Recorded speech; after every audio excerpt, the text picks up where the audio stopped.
Evening. How many? I think I can take 5 gallons. Going on to Dover. How far is it? About 30 miles. Mustn't have the tank too full. Taking the night ferry. That's right. Tomorrow morning I drive off the quay in France. Start your holiday early in the morning in another country and you get a feeling of, of freedom. There's nothing like it. You can do with a bit better weather then. Real old English summer we've had. Look at it now. It wasn't raining when I left London. You don't say. Funny old weather we've got. In France it'll be good weather. Sunshine as soon as I get there. You're an optimist. Oh, I don't know. In another country everything seems different. Anything else, sir? Oh, would you just check the oil and battery? Right you are.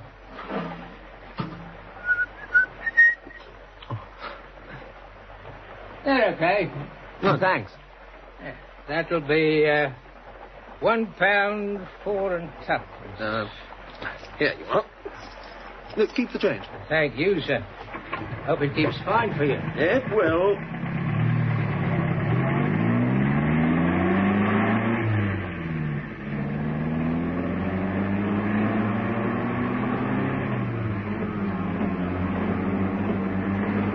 Hmm. 30 miles, eh? Let's have some music. Yet another government scandal. Damn, wrong station. A murder in Kent. Huh? An elderly woman, Mrs. Mary Ford, was found murdered earlier this evening in her house on the outskirts of the village of Oastley in Kent.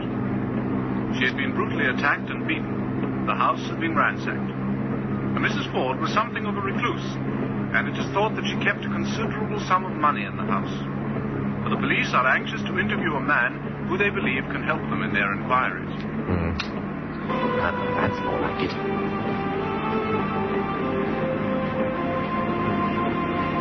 What the hell?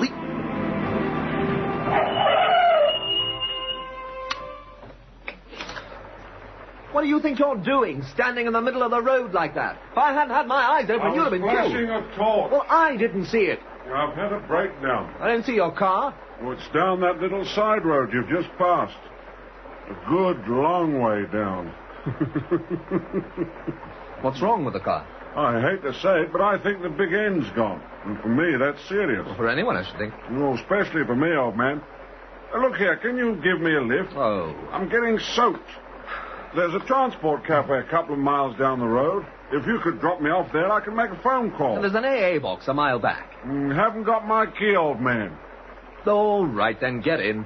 Many, many thanks. You're a real good Samaritan. Yeah.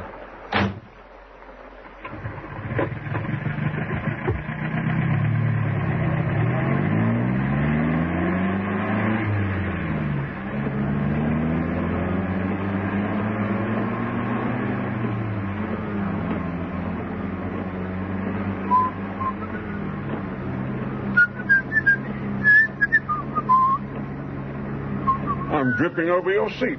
Sorry. Doesn't matter. Going far? To Dover, then across to France. Driving off the quay in another country. That's a wonderful feeling. Yes, lucky chap. Lucky chap. Wish I was coming with you.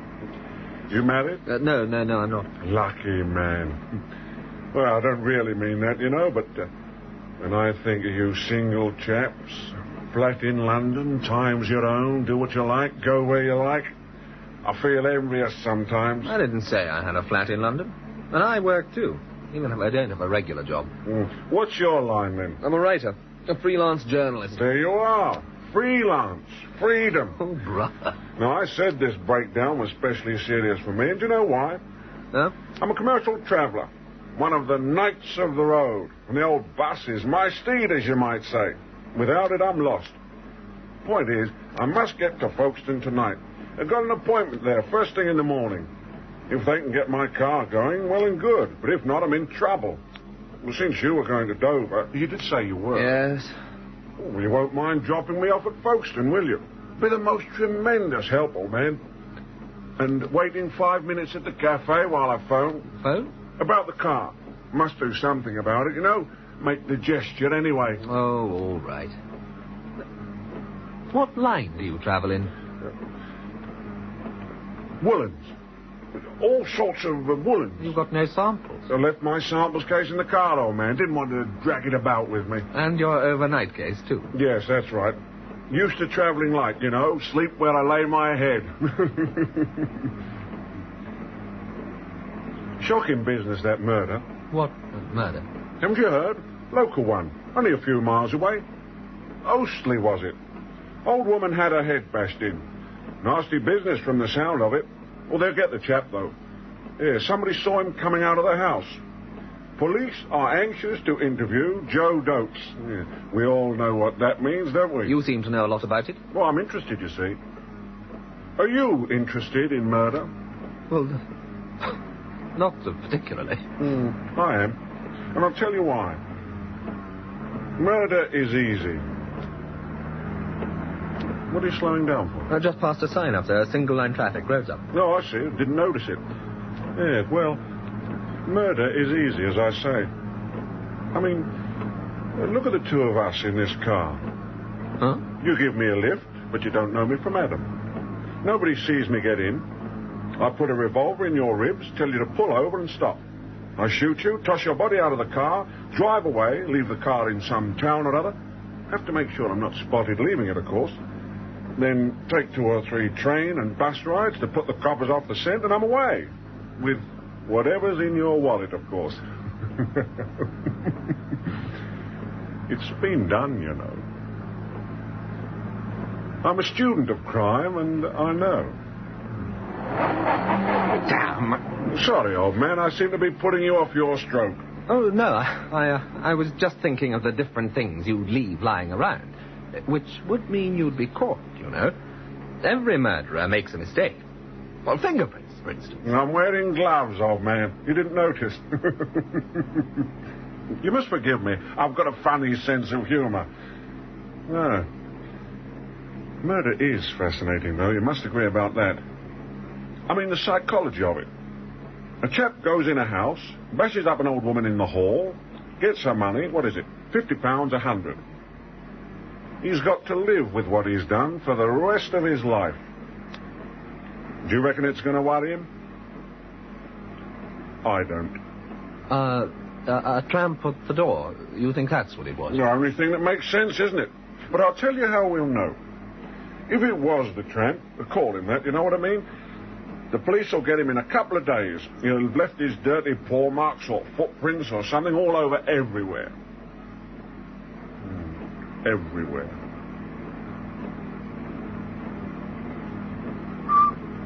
But now, suppose the chap who did this job is a real artist in murder. Suppose he planned it all out in advance. Then you'll find the police are making further investigations, following up further clues provided by a one-armed farm labourer, that kind of thing.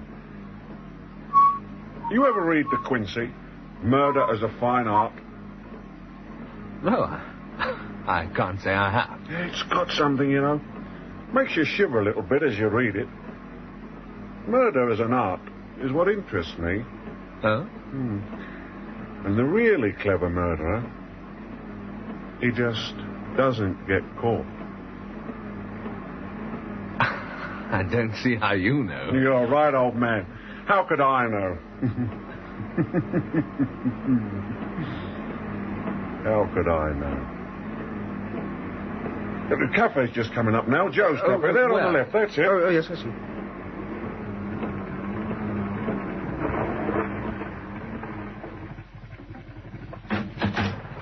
Come on. Look, I've got to get on to Dover. I think perhaps... Shouldn't be more than 5 minutes in here, old man. I could do with a cup of char. But... Expect you could, too. Come on, won't take all night.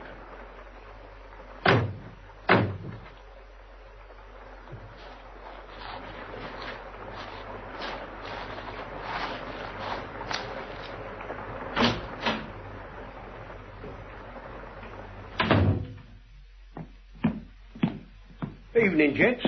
What'll it be? 2 cups of tea, Joe, nice and strong, the way Mother makes it.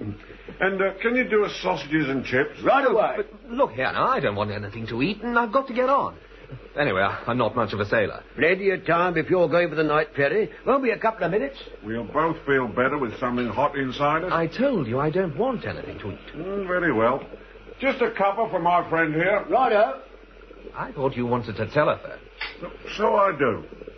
Can I use your phone, Joe? In the corner, mate. Help yourself. Thanks. Joe? Yeah? You don't mind my calling you that? No, it's all right. I wonder if you happen to have a copy of an evening paper, a late edition. Afraid I haven't. Very like Charlie has over there. Just brought his truck in a few minutes ago. Charlie, got the paper? Who wants it? Well, I just wanted to have a look at it. Oh, yeah. Help yourself, then. It's the late edition. Should be. I've got it at Maidstone. Thank you very much. Oh, you're welcome, mate. See. 2 teas and 1 sausage and chips. Where's your friend? I suppose he's still telephoning. But he's not my friend. I just picked him up on the road. Oh, hitchhiking, eh? Wrong time to pick. He says he's had a breakdown. Funny thing, you know, I got a feeling I've seen him before. He tells me he's a commercial traveller. Yeah, he could be. Don't seem quite right, though. The thing is, he talks in a very funny way, almost as if he's drunk. But he's not drunk, or I'd smell it in his breath. He keeps on talking about... Yeah? About murder. You don't say. Did you have your radio on a few minutes ago? Yeah? The news. They said something about a murder in Kent. Yes, I did hear it, that's right. Well, I was wondering if... Oh, here he is. The old bangers. It's all right for you, then? Lovely grub. Did you make your phone call? Certainly did. Tried a couple of local garages. No dice. Then I rang the AA. They're going to get someone there as soon as they can. But I told them just to tow away the car if they had to, or look after it for the night. I thought I'd go on to Folkestone with you anyway, since you've been kind enough to offer. I see. I mean, it's going on for 11 now, and I don't want to get stranded. You've got an hotel booked in Folkestone for the night. Yes, that's right. Have you rung them? They won't like you arriving at midnight. I'll tell you what now, it's not exactly a hotel. I've got a lady friend in Folkestone I'm staying with. As a matter of fact, that's the real reason I want to get to Folkestone tonight. And can you blame me? I suppose not. But I shan't be a couple of minutes now, and then we can be away. I'm not taking you. Not taking me? It won't do, you know, your story. It just won't do. I don't know what you're talking about. I'll tell you. First of all, you're not a commercial traveller. And next, I don't believe you've got a car. Well, how'd you make that out, old man? You say you're a commercial traveller, and you've got an important appointment tomorrow morning in Folkestone. Now, I've met 1 or 2 commercial travellers, and I'll tell you something about them. They're absolutely never parted from their samples case. They're lost without it. Well, naturally they are, because they've got nothing to show. But you not only leave it in your car, so you say, but you're not even going to bother to collect it tonight. You could have arranged to get the AA to pass this way and drop the bag in here. You could have arranged for them to take you into Folkestone. Why not? Because you didn't telephone. You just pretended to make a call. You don't mind if I use a toothpick, old man, do you? Not at all. I always have to after I eat. Food gets between my teeth. Gaps, you know.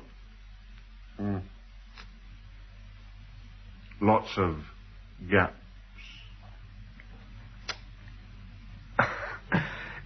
You don't really sound like a commercial traveller, you know. All that talk about being a knight of the road, it's not the way commercial travellers talk nowadays. I'll tell you what you do sound like. You sound like an actor, not a very good actor, playing the part of a commercial traveller. No wonder you're a writer.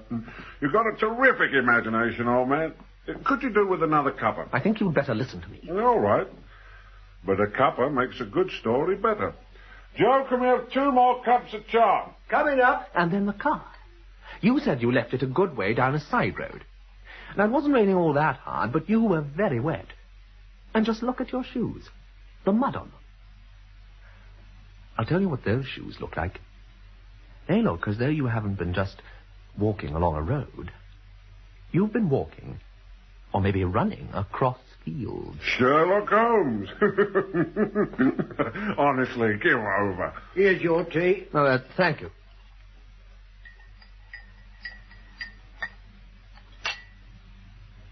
What's your car number? AKT 113. Make? Mitchell Ensign. Firm? Universal Woolens Limited. Have you got anything on you to show you what you say you are? Well, let's have a look, shall we? Yes, that's. Grocer's bill. Letter from one of my lady friends. I don't think I'll show you that, though. Might shock you. Odds and ends. No, I don't seem to have a card. I never carry my driving license about with me. Afraid I might lose it. A commercial traveller, and he hasn't got a card. Why, without a card, a commercial traveller doesn't exist. Look, I'm not a chap who takes offence easily, old man, but this is a bit beyond a joke. If you've got something to say, some reason why you won't give me a lift into Folkestone, come straight out and say it. What's the point of all this? Right. Ostley, where that old woman was murdered, is only a few miles from where I picked you up. You tell me this cock and bull story about being a commercial traveller. You talk about murder, and you do it in a very queer way. What does that add up to? Not much to But go. I haven't finished the adding up yet. There's still the biggest item to come. I'll be getting off then, Joe. See ya. See ya. What item? The murder. Poor old Mrs. Ford. How did you know about it? I read it in the paper. Oh, no, my friend. Here's the final edition. Charlie, who's just gone out, bought it at Maidstone. I've looked at it. Carefully. There's nothing about the murder. How could there be when it didn't happen until about 7 o'clock? I heard it on the 10 o'clock news, happened to switch on the car radio, but how did you hear it? Same way as you. I was in a pub and they had the radio on. I don't believe you. I picked you up, only a couple of minutes after I'd heard it. And another thing. They didn't say anything on the news about her being killed in the hall. The hall. Didn't they? Not a word.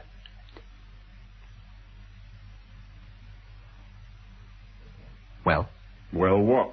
What's the explanation? I told you I was in a pub. That won't do. It just won't do. Well, maybe it was the 9 o'clock news, not the 10 o'clock. There is no 9 o'clock news. Oh, is that so? It used to be. I must be behind the times. Shall we be getting on then? Do you really think I'm going to give you a lift after what I've been saying? I'd sooner give a lift to a tiger. Well, steady on now, old man. Don't go saying anything you might be sorry for. Are you going to leave me stranded? You've got a nerve. Evening, Joe. Evening, gentlemen. Good evening. Evening, Fatso. Been after your usual time, ain't you? I've got a big load on. Can I have the usual? 2 eggs, sunny side up, bangers and chips. Tea coming up. I'm going. Just a minute. Let go of my arm. I said just a minute. You want me to telephone the police? I said let go of my arm. What's up over there? Look, gents, if you're having an argument, I'd sooner you had it outside. My friend's a little bit excited, that's all, Joe. Just a question of how far he's taking me. Don't sound much to get excited about. He's an excitable type. I'm not giving you a lift anywhere. Sit down and tell me why. Just tell me why. That's all I ask. Well, I should have thought it was obvious. There's been a murder committed this evening. I pick you up a few miles from where it was done. You're wet, muddy, and you tell me a tale that's complete nonsense. So you think I did it? Why not ring the police and tell them? All right, I'll tell you why not. Here you are, Fatso. Where's me bread and butter? Oh, coming up. Tell me then. Can I trouble you gents for the mustard? Help yourself. Much obliged. Say, Yeah? you all right? Thank you. Yes, quite all right. Look a bit of a funny colour. Time for the mustard. Why not ring the police when you've worked everything out so nice and logical? 2 reasons. I want to get away now. If I call the police, it means I can't leave England tonight. Perhaps not for days. It's selfish. Antisocial, I suppose you'd call it. But I've got to get away. I've just got to. And the other reason? I don't approve of capital punishment. Hunting people down. Informing on a man to the police. I simply couldn't do it. So you won't shop me, but you won't help me, is that it? That's right.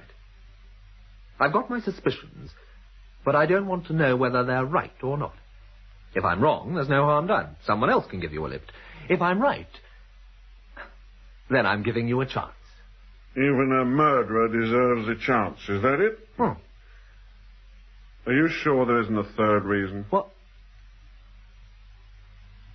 do you mean? We haven't been introduced, have we? My name's Golightly. What's yours? You've forgotten it. Shall I tell you what I think your name is, then? I think it's Richard Martin. What's that? Isn't that your name? No. My name's Grant. Well, let's pretend it's Richard Martin, shall we? And listen while I tell you a story. I'm going. I shouldn't go outside if I were you. Not yet, anyway. Just let me tell you about Richard Martin. It won't take 5 minutes. I'm sure you'll find it interesting. How was it, Petzo? I can do the old lot again, I tell you. Same again, then. No. I got to think of my figure. Yeah. Just make it another cuppa. Cuppa coming up. Here we are. You want to keep an eye on those 2 across there? I've been trying to remember who the big one is. And it's... Once upon a time, there was an old lady named Mrs. Ford who lived on her own outside a village called Ostley. Yeah, she was supposed to have quite a bit of money, but she was very close with it, no doubt about that. No sons, no daughters, so what did it matter? Who cared? Well, there was one person who did care, and that was her nephew, whose name was, had you guessed it? Richard. Richard Martin. Often came down, Richard did, and always trying to get money out of his aunt, or so they said in Ostley. Been convenient for Richard if his aunt had died, wouldn't it? No doubt she's told him she'd left him everything in her will. You know the way close-fisted old people talk. You'll get everything when I've gone, dear, but in the meantime, now I'm afraid I can't pay that bill, but here's a £5 note to be going on with. Yeah. Very irritating to a young man like Richard, who liked gambling, so they say. He was by way of being a sort of freelance writer. Did I tell you that? A journalist, really, though people don't seem to think he made much of a living at it. Come on.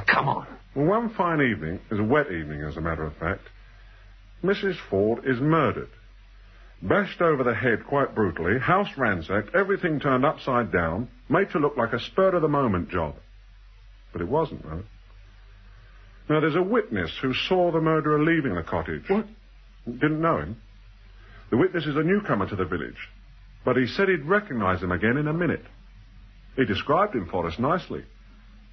And this witness not only saw him, but heard him. Heard him? Yes, he was whistling. Sky Boat Song. Catchy tune, isn't it? Favourite of yours. You were whistling it just after you gave me a lift.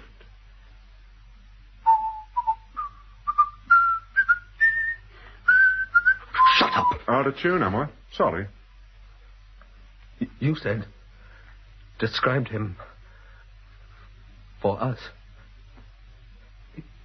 You're a detective? Detective Sergeant Golightly, local CID, at your service.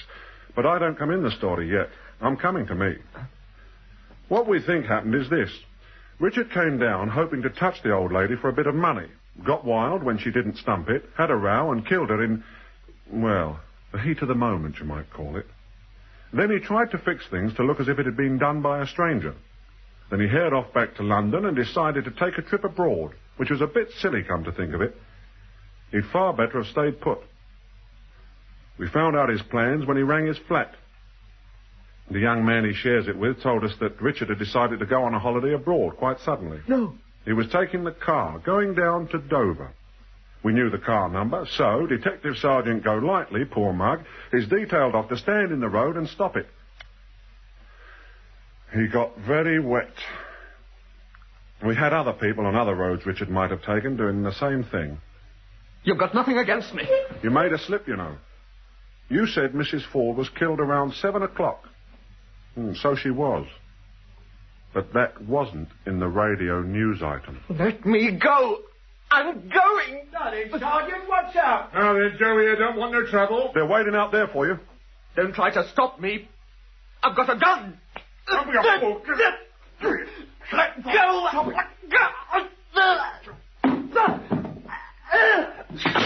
Come back. Come back in. There he is! Stop there. You can't get away! The entrance is blocked! Come back here! Come back! No, he'll never make it! Come back here!